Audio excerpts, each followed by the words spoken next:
pessoal, tudo bem? Hoje eu vim gravar um vídeo com a minha querida Amora, porque hoje o vídeo é um tema muito especial e é sobre alguém muito especial. E tem presença aqui também de Arthur, gente. Tá aqui. E eu e a Amora vamos contar pra vocês a história de alguém muito importante, que é o Pata Branca. E ela está aqui hoje porque ela é a mamãe dele, né, gente? Eu e ela somos as mamães dele, né, Amora? Então a gente vai contar um pouquinho pra vocês quem foi o Pata Branca. Um pouquinho dessa historinha dele, né, gente? Eu já tinha prometido pra vocês que eu ia fazer vídeos individuais depois, falando um pouquinho sobre cada um dos meus meninos. E eu ainda vou fazer, tá, gente? Eu não esqueci, eu vou falar um pouco mais sobre cada um deles para que vocês também conheçam melhor, né, um pouquinho sobre eles. E eu vou começar hoje por ele, né, porque além de uma história muito legal que ele tem, ele não está mais aqui. E aí, desculpa. E aí eu gostaria muito que vocês conhecessem ele um pouco mais como eu conheci. Desculpa. Eu vou conseguir. Vamos lá. Quando a Morinha veio pra mim, a gente tomou a decisão, né, de deixá-los, né, ela e o Kodan terem, né, os meninos. Eu queria muito ficar com esses meninos, gente, sério. Meu marido sabe. Eu queria muito eles aqui em casa.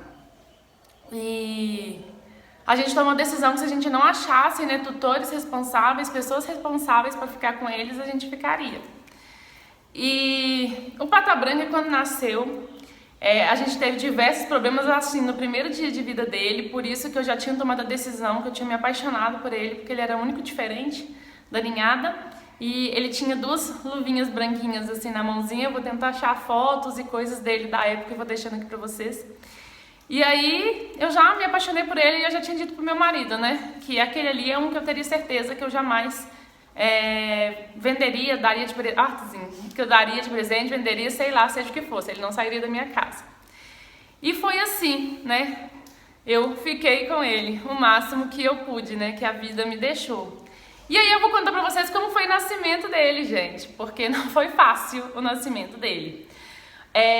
O Pata Branca, se eu não me engano, gente, ele foi o segundo ou o terceiro, porque realmente foi muito menino, sabe, gente? Então, assim, como já tem, né, alguns anos, vai ficar difícil pra me lembrar 100% de tudo. Mas, se eu não me engano, ele foi o segundo ou o terceiro. E quando ele nasceu, gente, ele nasceu e ficava, tipo, sem ar. Ele parecia aqueles peixinhos quando você põe fora d'água, sabe? Que fica fazendo assim. E eu vi que ele não tava respirando. Então, provavelmente, gente, ele tava assim, né? Ele devia estar com as vias entupidas, né? Com aquele líquido mesmo ali. Eu queria que a atenção de qualquer jeito. Com aquele líquido ali mesmo, né? Da bolsa e tudo. E eu fiquei desesperada, gente, o que eu ia fazer? Eu falei, meu Deus, e agora, né? Então eu liguei para uma veterinária na época, que era a veterinária que cuidava dos meus meninos, né, a doutora Mariana. E aí ela ficou um tempão comigo no telefone, falou, faz massagem para não perder ele, sopra, às vezes as vias aéreas estão entupidas, dá uns soprozinhos bem levinhos, né, no narizinho dele, na boquinha dele, faz massagenzinha cardíaca. Gente, e foi isso, umas meia hora com ela no telefone, tentando, assim, reanimar ele mesmo, porque ele não tinha reações a não ser essa, de ficar completamente sem ar. E eu ia fazendo, gente, e o bicho é tão pequenininho, gente, tão molinho, eu nem sei explicar. E aí eu tô lá tentando saber o que é fazer uma massagem cardíaca nele, o que era tentar ajudar na respiração dele. E isso me aproximou muito dele, entendeu? Eu senti, né, que ele era muito especial, que eu tinha ajudado, entendeu? No nascimento dele, que eu tinha ajudado na sobrevivência dele já no primeiro dia. E que ele era o diferente, né? Ele nasceu com aquelas luvinhas brancas que ninguém sabe explicar por quê, né? Porque ninguém tem essas luvinhas brancas. Mas depois as luvinhas saíram, foram embora também, e ele ficou com a corzinha normal dele. E aí, gente, já criou esse vínculo, igual eu falei com vocês, esse laço muito forte de ter, né, ajudado ele nesse momento tão importante da vida dele, né? De não ter permitido que ele fosse embora ali naquele momento.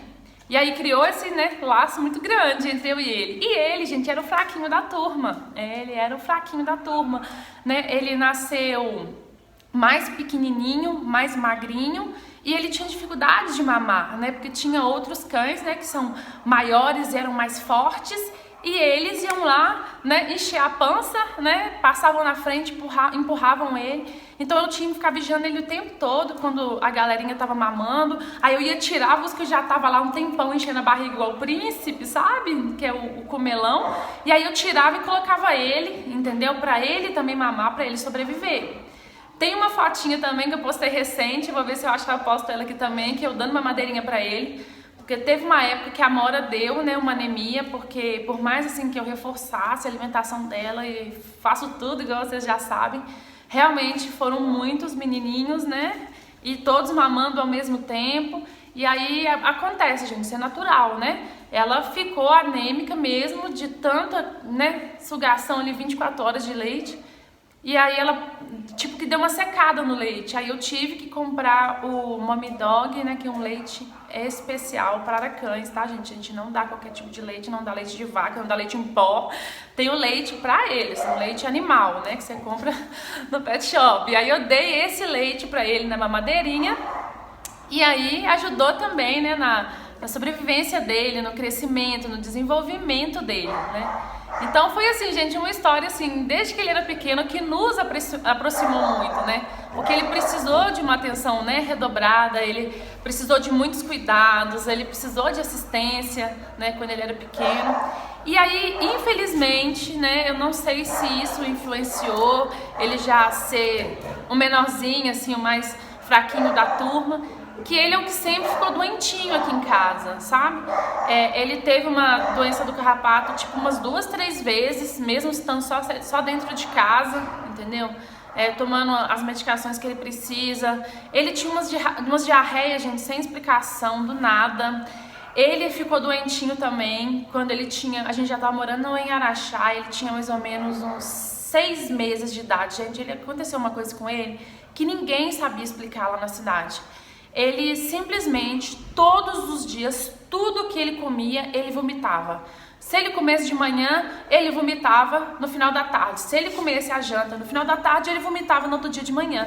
E isso estava deixando a gente em pânico, porque a gente não sabia se ele estava com alguma obstrução, se ele tinha comido algum brinquedo, se ele tinha comido alguma coisa que tivesse ali, né, como se diz assim, tampando, né, a tripazinha dele, que tivesse obstruindo ele, que tivesse fazendo ele botar essa comida para fora, né, ele podia ser tanta coisa, poderia ser alguma doença. E aí a gente levou no veterinário, fez uma investigação completa, gente, fizemos exames de sangue, fizemos raio-x do corpo todo pra ver se ele não tinha engolido um brinquedo, pra ver se ele não tinha engolido um tecido, pra ver se ele não tinha engolido alguma coisa, gente, porque não fazia sentido ele ficar botando toda a comida pra fora, né? Mas aparentemente ele não estava debilitado, ele brincava normal, ele interagia com os irmãos, corria, né? Fazia toda a algazarra no quintal, mas na hora de comer, algumas horas depois ele voltava a ração toda para fora.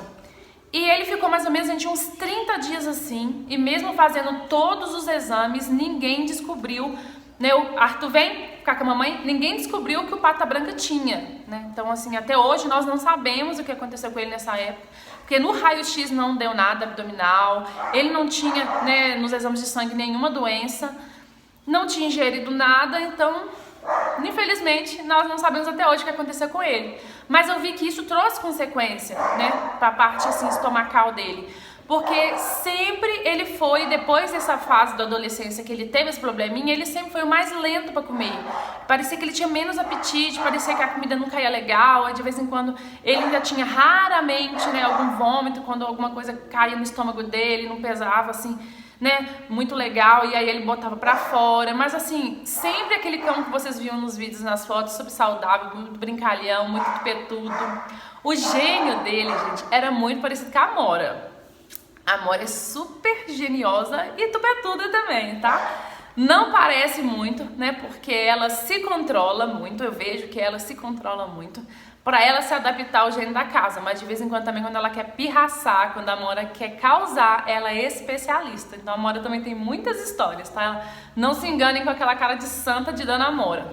E ela tem esse gênio de liderança muito forte, ela quer mandar. E ele era a mesma coisa, entendeu? Então, ao longo, assim, quando ele começou a crescer dessa fase de adolescência para adulta, ele começou a desentender muito com o pai, né? Porque ele já começou a tupetar o pai em prol da liderança do quintal, gente.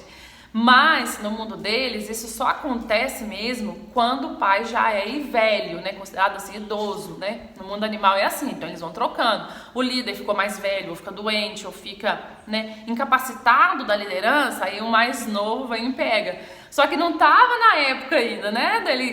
Dele reivindicar essa liderança, mas ele ainda queria essa liderança, entendeu? Então ele era muito tupetudo, ele é muito amora. E a gente separou muitas brigas aqui em casa, principalmente no começo, né? Quando ele realmente começou a provocar o pai, quando ele começou a realmente a desrespeitar o pai. Então ele queria passar na frente, ele queria tomar liderança, ele queria ser o primeiro a comer, o primeiro a ganhar o carinho, ele queria ser o primeiro em tudo. Então a gente teve realmente brigas feias aqui entre ele e o pai, né? Já teve uma briga então, gente, eu acho que foi a mais severa que eu já vi. Se eu não me engano, eles estavam em Araxá ainda, foi bem no começo da idade adulta dele, e eu lembro que eu e meu marido não conseguimos separar, eles ficaram uns 30 minutos agarrados no quintal, porque a questão da briga do chau-chau, gente, é o seguinte: quando eles pegam pra brigar, eles vão com muito sangue ali, né, com muita sede ao pote, então eles não soltam. E quando o tutor, eles geralmente pegam assim, um vai no pescoço, o outro pega no outro pescoço, eles se agarram assim e não se soltam. E quando o tutor tenta puxar, você machuca mais o seu animal, porque eles seguram com o dente com tanta força que o fato do tutor sair puxando, arrastando, você rasga o outro animal. Você rasga o outro animal, né? Você pode rasgar os dois ou você rasga o que está mais indefeso ali, né? O que não mordeu, né, com tanta precisão. Então é errado separar uma briga de cães quando eles estão literalmente agarrados um no outro, puxando. Porque à medida que você puxa, o dente deles serve como uma faca, né? O dente deles é criado para cortar carne mesmo, né? Para cortar osso. Então, se eles estão agarrados, você puxa, a tendência sua é machucar muito mais os seus cães, né? Então, quando a gente viu que a briga estava muito severa, estava muito forte a adrenalina deles, que eles estavam segurando com muita força, a gente preferiu não interferir, nem não puxá-los, não arrastá-los, para que eles não se rasgassem. E consecutivamente a gente deixou, né, como eles são muito peludos, gente, eles têm muito pelo e muita juba, graças a Deus eles não se machucaram, porque eles acabaram que enche a boca de pelo e acaba que na pele gruda muito pouco o dente. Eles ficam agarrados muito no pelo um do outro, então a gente preferiu deixar eles um agarrado lá nas jubas um do outro, até eles se cansarem e se soltarem, né? E aí eu fui entendendo muito, pesquisando muito, estudando muito sobre liderança, igual eu expliquei pra vocês, como que eu tomava essa hierarquia deles, que estava acontecendo essa disputa no quintal, então eles não tinham que disputar uma coisa que é minha, então essa liderança é do tutor, né, da gente, não deles, senão eles começam a ditar as regras. Então eu fui estudando, aprimorando as coisas, e a gente deixa isso para um outro vídeo. E aí realmente a gente conseguiu controlar isso aqui, né, sobre quem lideraria. Então ele começou a se colocar mais no seu lugar e a gente parou de ter esses conflitos por causa de hierarquia no quintal. Deixa eu ver se eu lembro mais coisas legais. Ai, gente, tem um monte de foto dele ao longo do tempo, vídeo, de infelizmente, né, probleminhas de saúde, deu levando ele no veterinário. Eu lembro também lá em Araxá, que a gente morava numa área mais assim afastada, né, não era no centro da cidade e tudo. Aí eu lembro uma vez que ele deu uma diarreia, gente, do nada, virou o olhinho pra trás no quintal assim, não sei se ele chegou a ficar desidratado. Eu lembro que eu saí correndo, gente, gritando, não tinha ninguém de casa por perto, meu marido trabalhando dentro de uma área de mineração sem sinal, longe, não daria tempo nem de socorrer. Eu lembro que lá no grupo do bairro tinha muita gente legal, sabe? Que como eram casas muito afastadas, eles tinham um grupo ali dos vizinhos, ali pra quem visse um estranho ali na redondeza, avisasse. Quando tinha alguma coisa assim, né, avisava no grupo. Então, eu lembro que eu mandei no grupo desesperada: gente, eu preciso de ajuda, meu cachorro tá passando mal, eu tô sozinha em casa. Aí tinha uma moça lá no bairro que ela trabalhava muito em prol disso, sabe, de ajudar os animais que eram soltos lá nesse bairro. O pessoal da cidade soltava muitos animais lá, porque era um bairro novo, né, era um bairro que tinha poucas casas. Então, quando a pessoa não queria mais ser um animal, ela levava lá pra esse bairro nosso e soltava. Então, era um bairro assim que onde você andava tinha cachorro. De rua. Então ela ajudava muito, alimentava esses cães. Então quando ela viu meu pedido de socorro lá no grupo, ela: qual rua você mora? Me dá seu nome e sua rua aí. Aí eu passei o nome da rua, passei o número direitinho. Então em minutinhos ela bateu na porta da minha casa, me enrolei ele num lençol, né, porque ele tava se cagando todo. E aí eu levei ele pro pronto-socorro lá veterinário da cidade e socorremos ele, demos as injeções que ele precisava lá de infecção intestinal. Gente, é muita coisa. Ele sempre tava tendo uma coisinha. Assim que a gente chegou aqui também, né, de volta, ele teve doença do carrapato, né, depois de um banho no pet shop. Vocês já devem conhecer essa história também, quem me segue lá no Instagram. Eu acho que eu já gravei um vídeo também falando sobre pet shop, contando sobre isso. Então ele pegou a doença do carrapato, ele ficou muito mal, ele teve uma febre de 41 graus. Assim, de uma hora pra outra, de manhã ele estava bem, brincando, comendo, na parte da tarde ele já amuou e deu esse febrão e tal. Então quando eu percebi, né, que tinha algo diferente nele, porque eu conheço eles muito bem, corri, levei ele pro pronto-socorro veterinário, ficou internado, eu levei as comidinhas pra ele, entendeu? Que ele tá acostumado a comer, que não tinha lá, né, porque lá eles dão uma ração seca e tudo, e eles não estão acostumados, então assim... Eu fazia os franguinhos com batata doce dele, levava pra ele. A gente foi lá visitar ele, pegou ele pra dar um passeiozinho mesmo de soro. Achando as fotinhas, vou deixar aqui pra vocês. Então, assim, ele tinha as maniazinhas dele, né? Que são, assim, muito particulares e muito específicas, que não adianta nem eu dividir com vocês aqui no vídeo, porque provavelmente vocês não iam entender nada. Que são coisas assim da rotina, né, de quando eu acordava de manhã, quando eu ia colocar comida, a posição que cada um ficava, né, junto com as suas vasilhas, os apelidos, as brincadeiras individuais, porque cada um aqui tem um sistema, cada um tem um apelido, cada um gosta de um tipo de brincadeira. Então ele tinha algumas coisas assim muito individuais que cada um aqui em casa tem, ele também tinha isso. Né, ele tinha sempre uma mania que hoje eu sinto muita falta, né, que hoje tem um buraco ali, né, na parede, no lugar onde ficava a vasilha dele. Mas eu lembro que eu sempre que eu colocava a comida, ele era o primeiro a terminar, né, essa comida. E aí, enquanto eu, né, deixava eles comendo assim nesse cômodo, né, porque eles moram ali no meu terceiro andar, onde tem uma varandona e tem praticamente uma casa lá, porque tem uma cozinha, tem...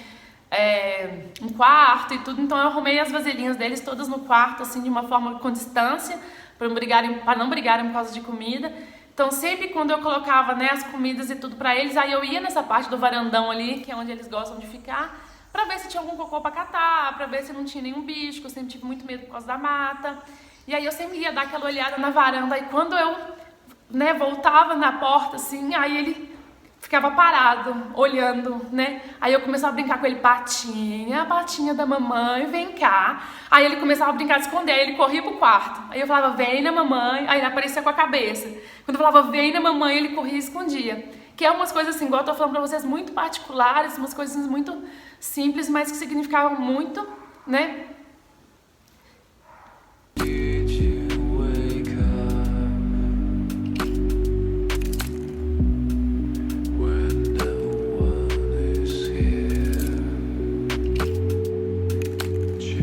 Então essa é uma parte, né, da história dele.